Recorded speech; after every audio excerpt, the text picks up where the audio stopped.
তো হ্যালো বন্ধুরা, এখনকার রোজ রোজ মানে ব্যস্ততামুখর জীবনে মানে কি বলবো, এখন মানে বাচ্চাদের যে প্রচণ্ড লিভার প্রবলেম, যেটা জন্ডিস রোগটা প্রচণ্ড হচ্ছে বাচ্চাদের, সেটার কিছুটা কারণ আমরা অভিভাবকরাও।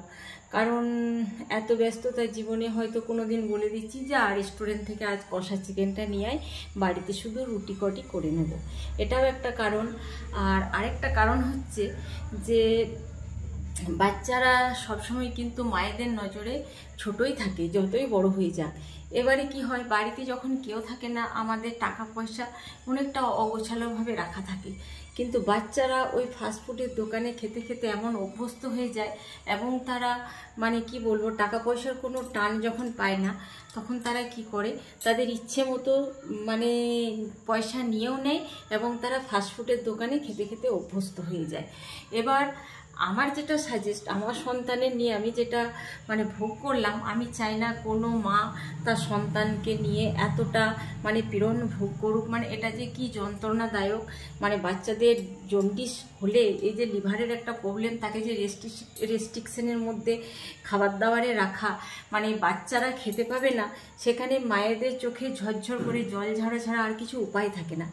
তো আমি বলবো, মানে আমাদের ভাতে পাতে রোজ তো একটা ডাল লাগে, তো যেখানে মসুর ডালটা খেলে অনেকটা ইউরিক প্রবলেম হয় মানুষের, তো সেখানে চেষ্টা করবেন যে অরহর, অনেকে আহির কলাই বলে, তো অরহরের ডালটা আমরা যদি রোজকার পাতে রাখি, তো আমাদের কিছুটা মানে অনেকটাই লিভার ভালো থাকবে। কিছুটা বললে ভুল বলা হবে, অরহরের ডালটা খাওয়াতে বলে লিভার প্রবলেম হলে। তারপর যেমন ধরুন, আমরা রোজকার পাতে মিষ্টি চিনিযুক্ত জিনিস না রেখে আমরা যদি জলখাবারের সাথে একটু আখের গুড় মানে খাবারের মধ্যে রাখি, সেটাও কিন্তু বাচ্চাদের পক্ষে ভালো। আর আরেকটা কথা বলবো, ওই যে অরহর বা আহির কলাই বলে, ওই গাছ কিন্তু খুব একটা জায়গা নেয় না, এবং যাদের বাড়িতে মাটি নেই, ফুল টবের মধ্যেও হয়ে যায়, তো ওই অরহরের গাছ একটা লাগাবেন। তাতে আপনার ছেলে জন্ডিস হোক, লিভার প্রবলেম হোক চাই না হোক, মানে ওই অরহরের পাতাটা খেতে খুব একটা খারাপ না। ওই পাতাটা কিন্তু সকালে খালি পেটে বেটে ওই রসটা খাওয়ালে বাচ্চাদের লিভার অনেকটা মানে ভালো থাকে। তো আমি চাই না কোনো মানে মায়ের সন্তান, মানে আমি যেটা ফেস করেছি সেটা কোনো মা করুক। অ্যান্ড দেন আরেকটা কথা বলবো, যে আমরা কোনো মেলা বা কোনো হাটঘাট যেখানেই যাই, বাচ্চাদেরকে মুখরোচক জিনিস তো খাওয়ায়, তার সাথে নানান রকম জুস আইসক্রিম খাওয়ান, ক্ষতি নেই, কিন্তু তার সাথে যদি সেখানে আখের রস বিক্রি হয়, তো চেষ্টা করবেন 1 গ্লাস খাইয়ে দেওয়ার। তো এতে আমাদের বাচ্চাদের লিভার ভালো থাকবে, আর অরহরের ডালটা রোজকার পাতে আমরা যদি খাই, আমাদেরও লিভার সুস্থ থাকবে। তো অরহরের গাছ কেমন হয় আমি দেখিয়ে দিচ্ছি, চলুন। তো সবাই ভালো থাকুন, সুস্থ থাকুন, সব মায়েরা সুস্থ থাকুন, সব মায়ের সন্তানরা সুস্থ থাকুক, এইটুকুই কামনা করি। তো ভালো থাকবেন, টাটা। তো বন্ধুরা, এই হচ্ছে আহির গাছ, এটা খুব একটা বড় হয় না, টবের মধ্যেও হয়ে যাবে।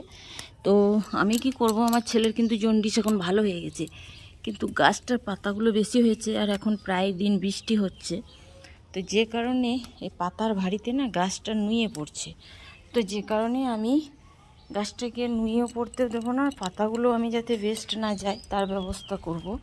তো যে কারণেই ছেলের জন্ডিস ভালো হলেও আমি যে পাতাগুলো আমি ঝেড়ে ফেলতাম, সেগুলো আমি বেটে সেই রসটা আমার ছেলেকে খাইয়ে দেব।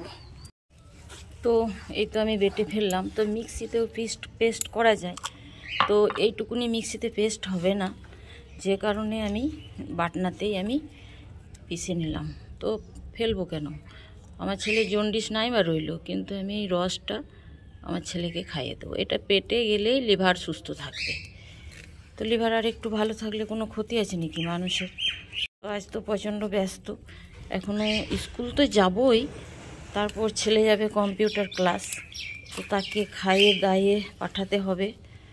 নিজেরও এখনও ব্রাশ হয়নি। আমার সব সময় ছেলে স্বামীর জন্যই চিন্তা থাকে।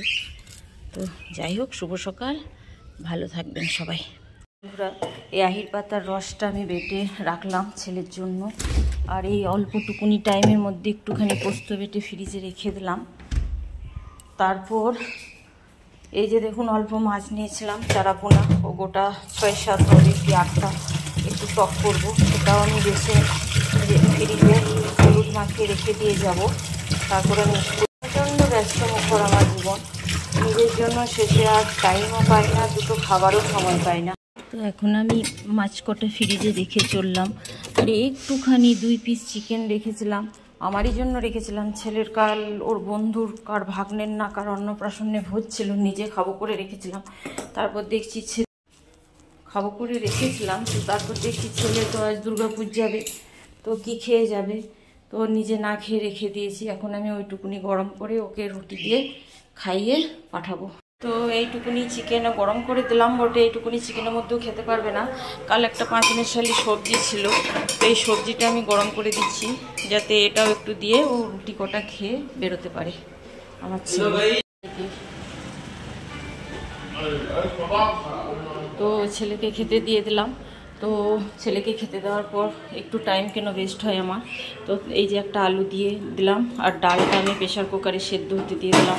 ততক্ষণকে আমি ব্রাশটা করে নেব, স্কুল থেকে এসে অতটা তাড়াহুড়ো হয় না। তো এই রাবারটা কি বলবো, প্রেশার কুকারের রাবারটা একটু ঢিলা হয়ে গেছে, সিটি করতে একটু প্রবলেম হয়। তো দৌড়ঝাঁপ আমার জিন্দেগি। তো ডালটা আমি বন্ধ করে দিলাম আর নিজের জন্য একটু চা চড়িয়ে দিলাম। আর আমার হাজব্যান্ডকে তো আগেই করে দেওয়া হয়েছে, ও সুগার ফ্রি দিয়ে খায়, চিনির চা খায় না। তো তারপরে যে দেখুন, এই তো আমার বেডের অবস্থা। ঘুম থেকে উঠেছি এখনও, মানে কি বলবো, মানে বেড আমার একেবারে যাতা হয়েছে। এবার যদি আমি ঝেড়ে ঝুড়ে যেতে পারি তবে যাব, না তবে এমনিই থাকবে। এবার স্কুল থেকে এসে গুছাবো সব। তো এই আমার ছেলে চললো কম্পিউটার ক্লাস, ও বাবা বাসে চাপাতে চললো, পাখিটা নিয়ে আদর করছে একটু।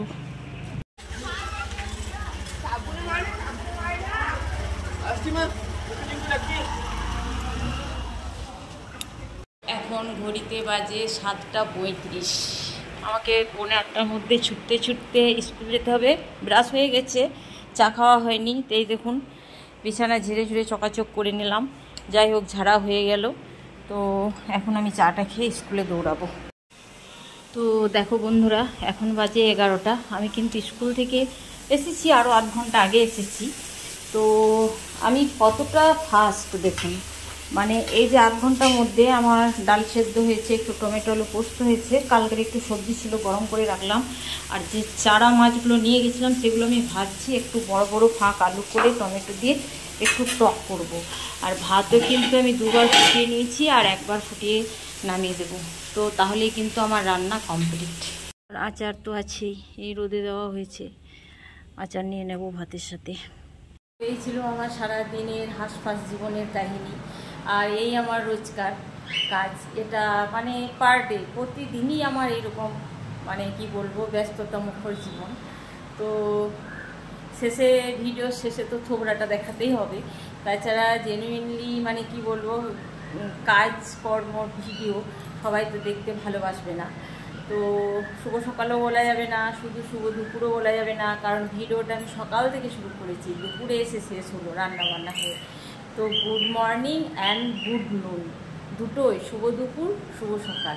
তো সকলে অনেক ভালো থাকবেন। আমি জাস্ট স্নান করলাম, এবারে আমি একটু ফ্যানের হাওয়ায় চুলটা শুকাবো, ব্যাস এটাই। ছেলে গেছে ক্লাসে কম্পিউটার, ছেলে আসবে, তারপর একসাথে সকলে মিলে খাবো। তো ততক্ষণ সকলে ভালো থাকবেন, খাওয়া দাওয়া করে নিন, টাটা।